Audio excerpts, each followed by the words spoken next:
Salam, günün ən nəzərə çarpan mövzularının müzakirəsi ilə Nəzər Nöqtəsi efirdədir. Bugünün mövzusu heç şübhəsiz ki, Azərbaycan Respublikası regionlarının 2014-2018-ci ildə sosial-iqtisadi inkişafı dövlət proqramının icrasının ikinci ilinin yekunlarına həsr olunan konferansdır. Konferansda çox maraqlı məqamlara dövlət başçısı toxunub və biz bu barədə söhbətimizi qonağımızla davam etdirəcəyik. Qonağımızı sizə təqdim edim. Rasim Musabəyev, Azərbaycan Neft və Kimya İnstitutunu bitirib, elmi pedaqoji fəaliyyətlə məşğul olub. Bakı Politologiya İnstitutunda dosent vəzifəsində işləyib.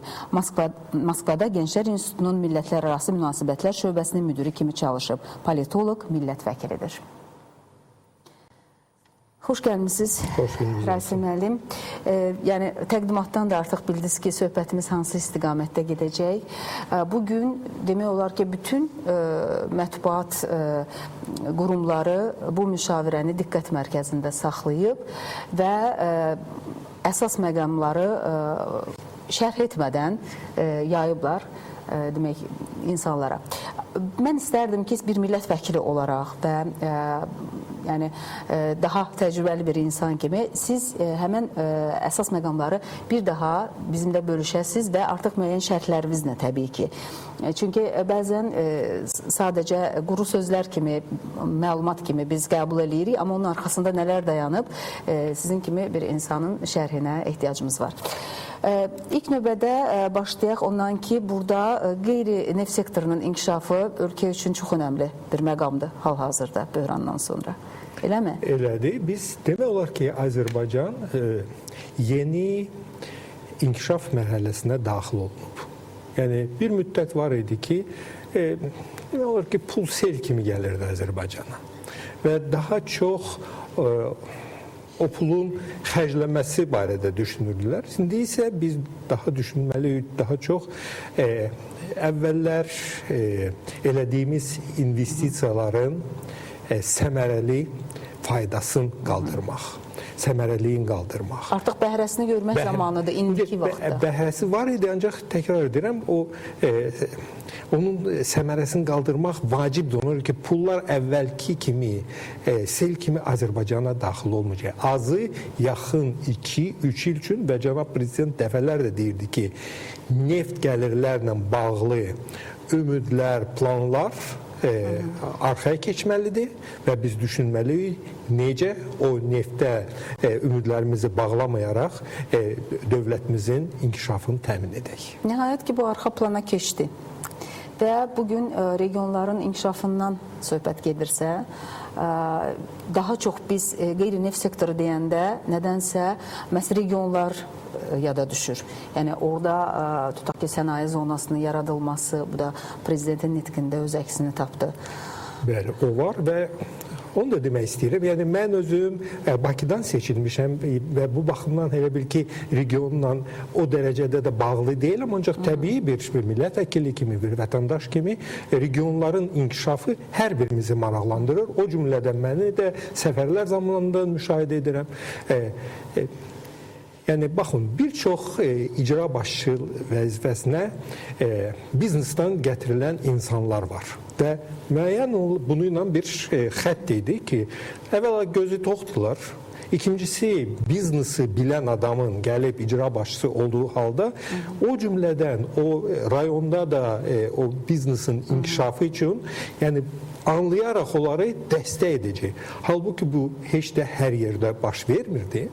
Yəni, elələri var idi ki, təyin olunub və hesab edirdi ki, indi bu rayonda bu icra başçısıdırsa, bütün bu rayonun büdcəsini onun özü ilə gətirən komandası həyata keçirməlidir. Halbuki bu tamamilə ziddir onun qarşısında qoyulan vəzifəyə.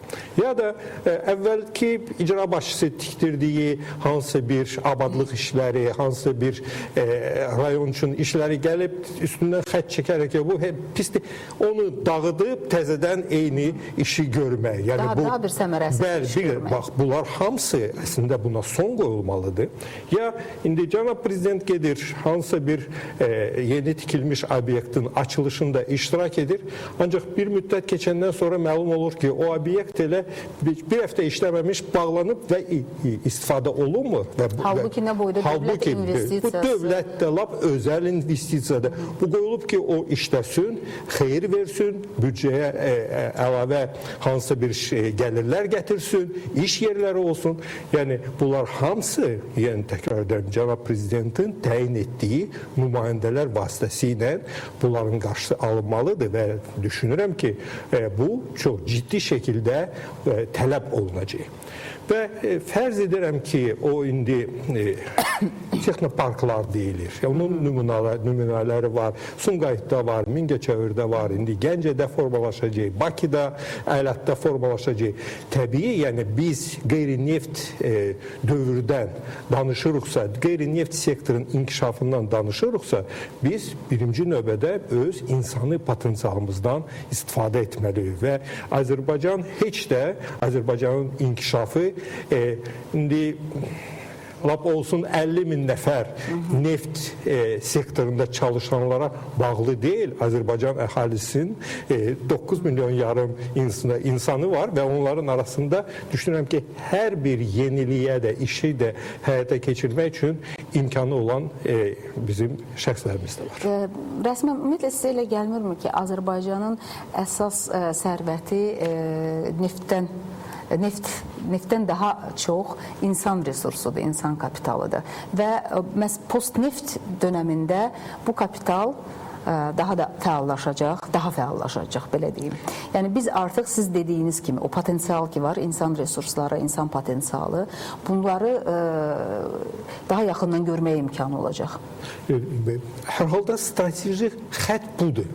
Yəni mən istəməzdim ki, biz neftin əhəmiyyətin belə deyək də azaldaq. Yox. Bu bizim üçün bir üstünlükdür.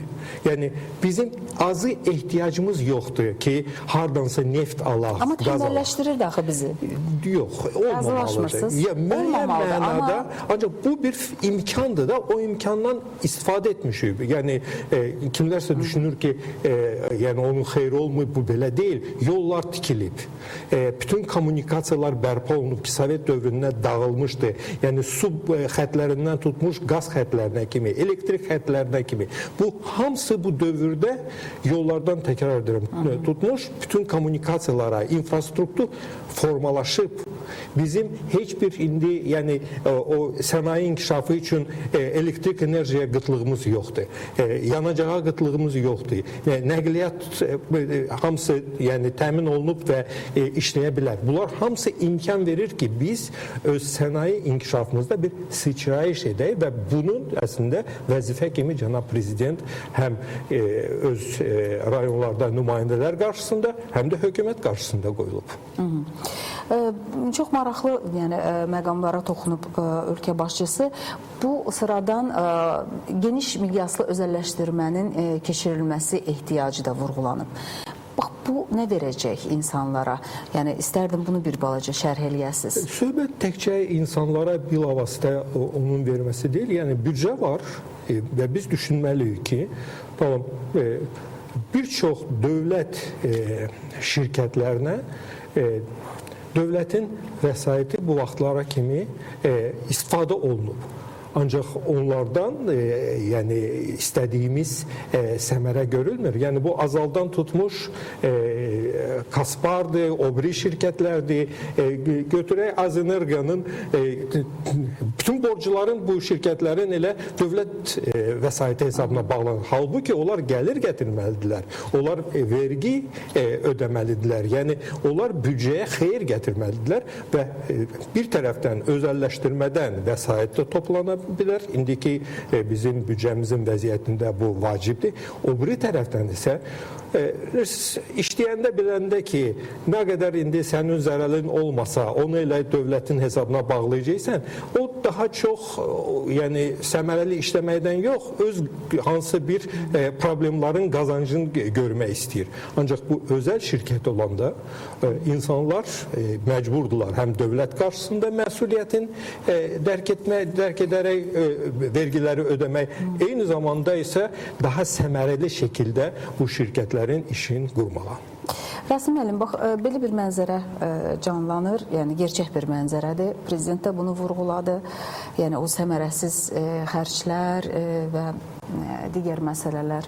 Sizcə bunun nədən bu cür baş verir? Yəni səbəblərdən biri kimi mən prezidentin çıxışında bir məqamı tutdum. Bəlkə başqa səbəblər də var. İndi mən istərdim siz də öz fikirlərinizi söyləyəsiniz. Baxın, məmur öz başınalığı, məmurların özlərini təvazökar aparmamağı. Yəni bu sadəcə yaramaz məmurun bir hissəsidir, bir tərəfidir, bir cəhətidir. Amma düşünürəm ki, işinin öhdəsindən yaxşı gələn bir mütəxəssis, məmur, dövlət adamı təbii ki, o qeyri-təvazökarlıq kimi məsələlərə də yol verməz. Necə bilirsiniz? Yəni bunu bir səbəb kimi baxa bilərikmi biz? Çünki prezident xüsusi vurğuladı ki, bəzi məmurlar elə bilirlər ki, özləri xüsusi bir statusdadılar, amma onlar xalqın xidmətçiləridir. Amma bəzən özlərini xalqın ağası kimi aparırlar. Elədir, tamamilə razıyam və əslində bunu gözləmək, yəni elə insan var ki, onun yəni elə tərbiyə ediblər ki, o böyük bir vəzifə sahibi olanda da özün lazımı kimi aparır. Yəni hansısa bir özünbaşınalığa yol vermir, təkəbbürlük nümayiş etmir. Ancaq eləsi var ki, onu vaxtaşırı gərək çərçivəyə salasan da, bunu həm media eləməlidir, həm də düşünürəm ki, aparatın nümayəndələri etməlidirlər. Ona görə ki, kim özün pis aparanda məktublar da gəlir, müraciətlər də olur və onları ümumiləşdirib hansısa bir məmuru çərçivəyə salmaq üçün düşünürəm ki, çağırıb izahat da alınmalıdır. Başa düşməyəndə fərz edirəm ki, bir ikisin vəzifəsindən azad etməklə o birilər üçün də dərs ola bilər. Yeri gəlmişkən siz medianın rolunu vurğuladınız. Mən elə gəlir ki, çoxdan bəri unudulmuş bu ictimai nəzarət anlayışı indi gündəmə gələcək. Çünki əslində siz deyirsiniz, media bunu diqqətdə saxlamalıdır. Məmur özbaşınalığından ən çox elə media yazıb. Yəni ilk olaraq bu problemləri media nümayəndələri qaldırdılar. Sonradan bu aktuallaşdı və artıq o dərəcədə problem halına gəldi ki, dövlət başçısı bunu artıq açıq şəkildə bəyan eləməyə başladı ki, bu özbaşınalıqlara demək yol vermək olmaz, bunu yığışdırmaq lazımdır. Və düşünürəm ki, bax, bu məqamda artıq medianın rolu, həm də ictimai nəzarətçi olaraq rolu xüsusilə artacaq. Və təkcə media yox, burada qeyri-hökumət sektoru var, vətəndaş cəmiyyəti var, yəni müstəqil ekspertlər var. Yəni bunların da fikirləri, müəyyən müzakirələri gündəmə gələcək. Necə bilirsiniz? Elədir, ancaq vacibdir ki, media yazanda ona elən bir reaksiya olmalıdır. Və mütləq deyil ki, o reaksiyanı təkcə cənab prezident verməlidir. Aparat var və aparat o cümlədən mediada da yazılanları araşdıraraq, yəni hər bir mediada səslənən hansısa bir söz hələm fakt deyil. Onu araşdırıb və o bütün faktlar təsdiqləndiyi halda düşünürüm ki, ciddi ölçü götürülməlidir. Belə olan halda hər kəs çalışar ona müəyyənləşdirdiyi çərçivəni, yəni cənab prezident onu dedi ki, biz hamımız xalqın xidmətçiləriyik. Ondan tutmuş axırıncı məmura kimi və özün sadə aparmalıdır, təvazökar aparılmalıdır və xalqa ona tapşırılan vəzifəni icra edərək xalqa xidmət etməlidir. Və bu